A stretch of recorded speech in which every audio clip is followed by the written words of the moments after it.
Hi everybody, I'm Bruce and this is Jordan Marie. So today what we did is we amended all of our remaining beds with compost, topsoil, and some other amendments to get ready for the growing season here that's coming up pretty soon. When we originally put these in November, we had a 6-inch tall beds and we went to 12-inch. And what I originally did is I put crushed leaves in the very bottom to take up some space, knowing they're going to decompose and add nutrients to the overall soil of the bed.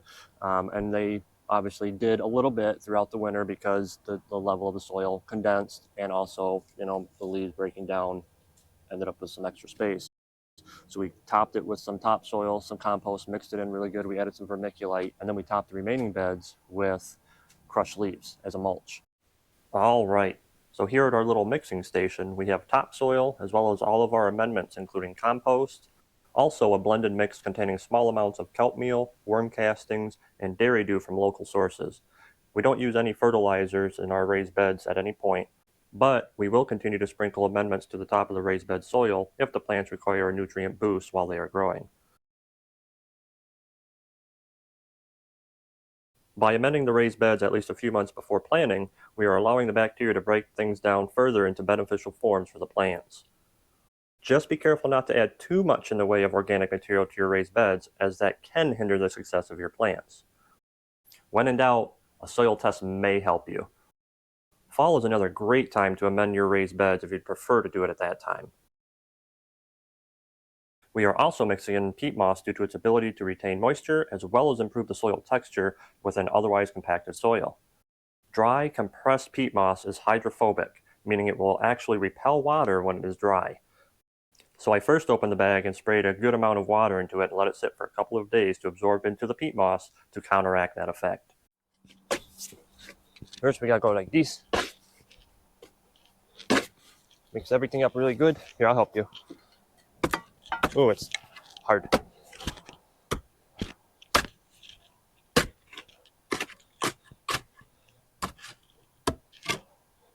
Frozen. There you go, thank you.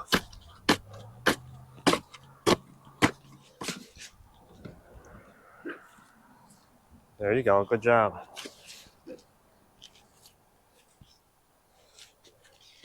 Thank you.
We are also adding a little coarse vermiculite, which is a very light mineral that will improve the drainage of our soil and also helps lighten the soil, making it easier for the roots of the plants to grow.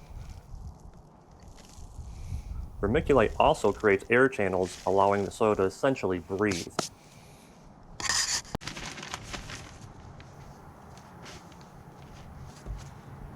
Simply spread the vermiculite across the top of the soil. There's no need to be perfect because we're going to mix it all in.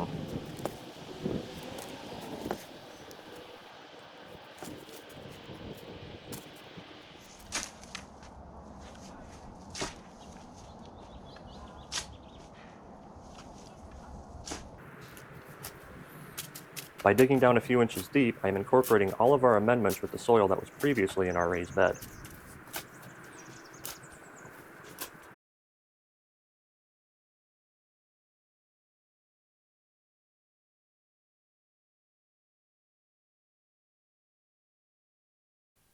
Next, I threw on a pair of rubber gloves to break apart some of the thawing clumps of soil as best as I could and to level the moist soil for our next step.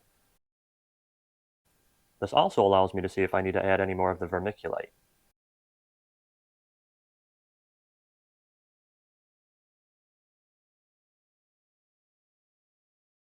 Like this, Good job. Keep going, you're doing a great job.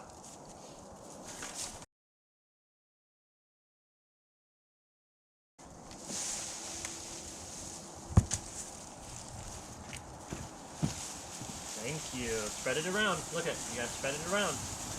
All over, you gotta cover everything. One thing that I never did in the past that I learned this winter is extremely important to do is to add an organic mulch to the top of any bare soil. There are quite a few benefits that include protecting the organisms in the soil from the sun and UV rays, protecting your plants from soil-borne diseases that would otherwise splash onto the leaves of the plants during watering by being a buffer between the soil and the leaves is another benefit. Mulch also helps to keep the soil moist as well as aids in regulating the soil temperature. Here, we are using the leaves that I mulched with the tractor this last fall, but straw or dried grass clippings or a mix of any such kind of organic material will work well.